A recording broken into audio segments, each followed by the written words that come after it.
नमस्कार मित्रांनो, स्वागत आहे तुमचं आपल्या रोजगार सर्वांचा या यूट्यूब चॅनलमध्ये। मित्रांनो, आज आपण पाहणार आहे आपल्या मोबाईलवरून आधार कार्ड आपल्या बँकेला लिंक कशा प्रकारे करायचं याची संपूर्ण माहिती आपण आपल्या व्हिडिओमध्ये पाहणार आहे। मित्रांनो, यासाठी सुरुवातीला तुम्हाला गूगलवर येऊन तुम्हाला NPCI अशा प्रकारे टाकायचं आहे आणि क्लिक करायचं आहे। NPCI टाकल्यानंतर या ठिकाणी पहिल्या नंबरला जी वेबसाईट येते यावर आपल्याला क्लिक करायचं आहे। यावर क्लिक केल्यानंतर मित्रांनो अशा प्रकारचं एक नवीन पेज आपल्यासमोर ओपन होणार आहे। त्यानंतर मित्रांनो या ठिकाणी कंझ्युमरवर आपल्याला क्लिक करायचं आहे। कंझ्युमरवर क्लिक केल्यानंतर या ठिकाणी आपल्याला भारत आधार सेंडिंग यावर आपल्याला क्लिक करायचं आहे। भारत आधार सेंडिंगवर क्लिक केल्यानंतर मित्रांनो अशा प्रकारचं एक नवीन पेज आपल्यासमोर ओपन होणार आहे। तर या ठिकाणी मित्रांनो 8 मिनिटाचा टायमिंग दाखवत आहे। तर या 8 मिनिटाच्या आतमध्ये आपल्याला हे जो फॉर्म आहे हा आपल्याला भरायचा आहे।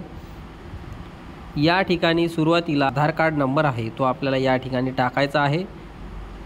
तुम्ही आधार कार्ड नंबर टाकल्यानंतर तुम्हाला या ठिकाणी तुम्ही तो पाहून घ्यायचा, या डोळ्याच्या चिन्हावर क्लिक करून तो बरोबर आहे की नाही हे तुम्हाला चेक करून घ्यायचं आहे। त्यानंतर मित्रांनो या ठिकाणी रिक्वेस्ट फॉर आधार या सीडिंगवर आपल्याला क्लिक करायचं आहे। त्यानंतर मित्रांनो या ठिकाणी सिलेक्ट युअर बँक मध्ये येऊन आपल्याला जी बँक आहे ती आपल्याला यामधून निवडायची आहे। यामध्ये जी बँक आहे ती आपल्याला यापैकी निवडायची आहे।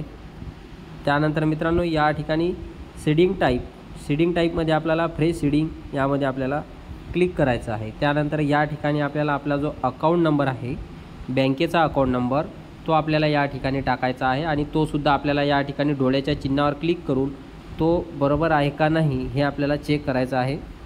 आणि त्यानंतर या ठिकाणी सुद्धा आपल्याला आपला जो कन्फर्मेशन अकाउंट नंबर आहे तोच आपल्याला टाकायचा आहे आणि तो सुद्धा आपल्याला चेक करून घ्यायचा आहे। यावर डोळ्याच्या चिन्हावर क्लिक केल्यानंतर तो आपल्याला पूर्ण दिसतो। त्यानंतर मित्रांनो या ठिकाणी आपल्याला इथं राईट क्लिक करायचं आहे। त्याच्यानंतर या ठिकाणी सुद्धा आपल्याला इथं राईट क्लिक करायचं आहे आणि त्यानंतर हा जो कॅप्चा कोड आहे इथं दाखवत आहे तो आपल्याला न चुकता या ठिकाणी आपल्याला जसाच्या तसा आपल्याला या ठिकाणी इथं टाकायचा आहे आणि त्यानंतर या ठिकाणी आपल्याला प्रोसीडवर आपल्याला क्लिक करायचं आहे। तर मित्रांनो ही माहिती संपूर्ण भरल्यानंतर आपण प्रोसीडवर क्लिक केल्यानंतर आपलं जे आधार कार्ड आहे ते आपल्या बँकेला 2 ते 3 दिवसाच्या आतमध्ये आपलं आधार कार्ड आपल्या बँकेला लिंक होणार आहे। मित्रांनो यामध्ये फक्त 5च बँकेचे जे आधार लिंक आहे ते होणार आहे। यामध्ये बँक ऑफ बडोदा दाखवलेला आहे, Canara bank, Indian bank, Indian overseas bank आणि कर्नाटका विकास ग्रामीण बँक या 5 बँकेचं या ठिकाणी हे बँक आधार कार्डला लिंक होणार आहे।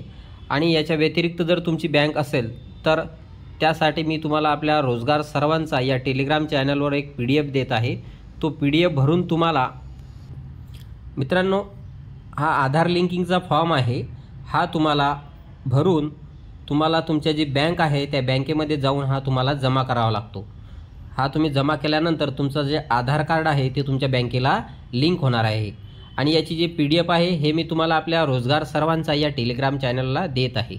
मित्रांनो तुम्ही बँकमध्ये जाऊन सुद्धा तुमचं आधार कार्ड लिंक करू शकता आणि तुमच्या मोबाईलवरूनच जर तुम्हाला करायचं असेल तर तुमची जे पण बँक असेल त्या बँकेचा तुम्हाला प्ले स्टोअरवरून ॲप्स घ्यायचा आहे। तो ॲप्स डाउनलोड करून त्यामध्ये जी प्रोसेस आहे ती करायची आहे आणि त्याच्यामध्ये एक आधार सीडिंग नावाचं ऑप्शन असतं, eKYC म्हणून असं सुद्धा एक ऑप्शन असतं। त्या ऑप्शनवर क्लिक करून तुम्ही तुमचं जे आधार कार्ड आहे ते तुम्ही लिंक करू शकता।